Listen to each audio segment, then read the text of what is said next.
नमस्ते दोस्तों, मैं एक बार फिर से मेरे YouTube चैनल राजेश वद्रिया स्पीक्स के माध्यम से आपके सामने उपस्थित हुआ हूं।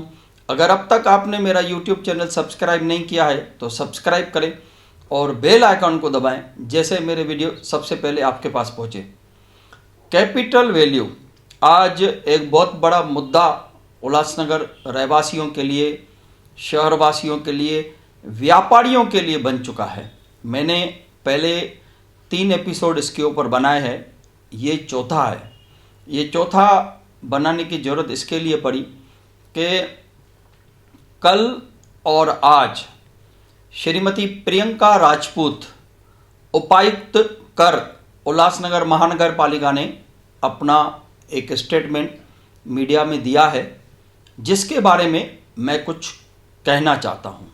ये वीडियो थोड़ा लंबा होगा, कृपया अंत तक देखें तो ही आपको पूरी बात समझ में आएगी। मैंने इससे पहले कमिश्नर को और एडमिनिस्ट्रेटर को 16 जून 2022 को पत्र दिया था, जिसमें मैंने उन्हें बताया है कि ये रिट्रोस्पेक्टिव टैक्स आप नहीं लगा सकते हो। साथ में मैंने एक हाई कोर्ट की जजमेंट का भी जिक्र किया है, Sanjay Dattatreya Shivalkar versus Pimpri Chinchwad municipal corporation. इसी जजमेंट के आधार के ऊपर कल्याण डोंबिवली महानगर पालिका की भी कुछ जजमेंट्स हुई हैं, जिसमें माननीय उच्च न्यायालय ने ये क्लियर कहा है कि रूल 20(1)(e), जिसमें expression definition of expression official year occurring in section 2(44), any amendment in the assessment book by inserting or altering an entry in respect of any building erected, re-erected, altered, added to or reconstructed in whole or in part of the assessment book shall be and can be effective during currency of official year. The expression official year defined under section 244 of the Act of 1949 read with rule 21(e) indicates without doubt that the legal position that the property tax being tax of the official year must be levied only during the official year. In view thereof, it was not open for the commissioner to amend or alter assessment entry of petitioner property with retrospective effect. In other words, the demand of property tax raised for the period 1/4/1985 to 31/3/1990 by demand notice dated 8/1/1991 cannot be justified, and that extent the notices as well demand bills have to be modified. इसमें माननीय उच्च न्यायालय ने clear cut कहा है कि जब भी एक असेसमेंट बुक को आप चलते साल में ही बदल कर सकते हो। एक बार ऑफिशियल ईयर बंद हो गया, 31 मार्च हो गया, तो उसके बाद आप कोई भी तब्दीली उसमें नहीं कर सकते हो। फॉर एग्जाम्पल 2016-17 महानगर पालिका ने कहा कि आप कैपिटल टैक्स लगाओ, तो आपने कैपिटल टैक्स लगाया नहीं, आपने रेटेबल वैल्यू के हिसाब से बिल दिए, लोगों ने पेमेंट कर दी या नहीं भी की तो आपने उसको क्लोज कर दिया।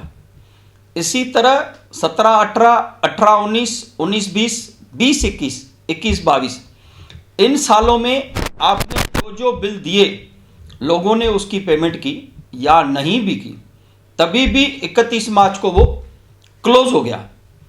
अभी जो उन्होंने बात कही है कि सभी सदस्यों ने मिलकर रेट्स तय किए हैं, मैंने ये सर्टिफाइड कॉपी निकाली है। मुझे मालूम था कि ये प्रशासन इस तरह की बयानबाजी आगे चल के करेगा। पहला जो रिजोल्यूशन पास हुआ है स्टैंडिंग कमेटी में, रिजोल्यूशन नंबर 106 डेटेड 14 मार्च 2016, उसकी ये सर्टिफाइड कॉपी है। इसमें सिर्फ कैपिटल वैल्यू लगाना है ऐसा करके पास किया गया है, ना कि इसमें रेट या रूल्स कुछ तय किए गए हैं। मैं आपको ये दिखाना चाहता हूं, आप इसको जरा ये जूम कीजिए। मालमत्ता कर केंद्र व राज्य शासनाच्या अमृत योजनेत अनुदान प्राप्त करण्यासाठी कर आकारणी व्यवस्थापनेत सुधारणा करण्याची अट आहे। केंद्रीय वित्त आयोगाच्या शिफारसी अनुसार ज्या महानगरपालिका आपल्या क्षेत्रात भांडवली मूल्य आधारित कर आकारणी सुरू करतील त्या महानगरपालिकामध्ये उत्तेजनार्थ निधी वितरित करण्याचे धोरण आहे। सबब भांडवली मूल्य आधारित कर प्रणाली लागू करण्याचे प्रस्ताव मान्यता करत आहे। पानीपट्टी, इसमें स्टैंडिंग कमेटी में कहीं भी ये रेजोल्यूशन पास नहीं किया गया कि हम इसमें रेट तय कर रहे हैं। अभी आता हूं मैं जनरल बॉडी रेजोल्यूशन नंबर 89 तारीख 29 मार्च 2016। इसमें भी इसी तरह से ये पास किया गया है।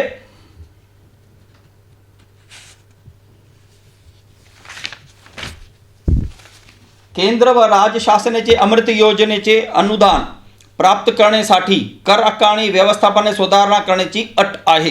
केंद्रीय वित्त आयोगाच्या शिफारशी अनुसार ज्या महानगरपालिका आपल्या क्षेत्रात भांडवली मूल्य आधारित कर आकारणी सुरू करतील त्या महानगरपालिकामध्ये उत्तेजनार्थ निधी वितरित करण्याचे धोरण आहे। सबब भांडवली मूल्य आधारित कर प्रणाली लागू करण्याचे प्रस्ताव मान्य करण्यात येत आहे। Word to word standing committee का रेजोल्यूशन और जनरल बॉडी का रेजोल्यूशन सेम है। कल श्रीमती राजपूत ने जो बजट का बुक दिखाया है वो बजट का बुक इस रेजोल्यूशन का पार्ट नहीं है। दूसरी बात, मैं प्रशासन के ऊपर आरोप लगाता हूं कि प्रशासन ने उस समय 2016-17 की बजट बनाते समय ये रूल्स या रेट्स उसमें जनरल बॉडी का बजट का बुक छापते समय उसमें लगा दिए। वो जब भी पास ही नहीं हुए तो उसमें लगने ही नहीं हैं, लगने ही नहीं चाहिए थे।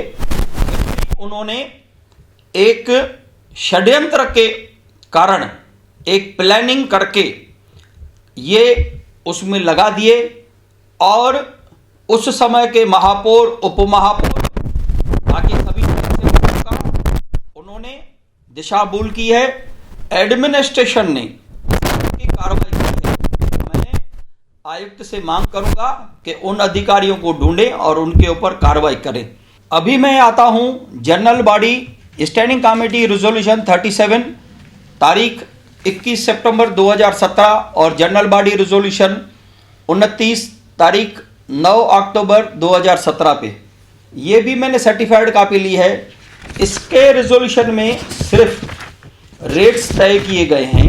हालांकि उन्होंने एक जगह पे लिख दिया है कि पहले उन्होंने जो है वो रेट तय कर दिए गए हैं। एक साल के बाद किसी ने शायद उस समय पे वेरीफाई नहीं किया होगा। और दूसरी बात, जो प्रस्तावना में गोशवारे में लिख दिया जाता है वो रिजोल्यूशन का पार्ट कभी भी नहीं माना जाएगा। तो इसके लिए मेरा ये कहना है कि उस समय पे कैफो दादा पाटिल रहे थे 2013 से 18 तक। उन्होंने ये बुक बनाते समय इसमें कागज डाल दिए हैं जिससे प्रशासन की दिशा भूल हुई है। आज नागरिकों को तकलीफ हो रही है। इसके लिए मैं प्रशासक और आयुक्त से निवेदन करूंगा कि इसके ऊपर एक एफआईआर होनी चाहिए और कड़क से कड़क कार्रवाई होनी चाहिए, जैसे आगे चल के कोई अधिकारी ऐसी हिम्मत ना करे।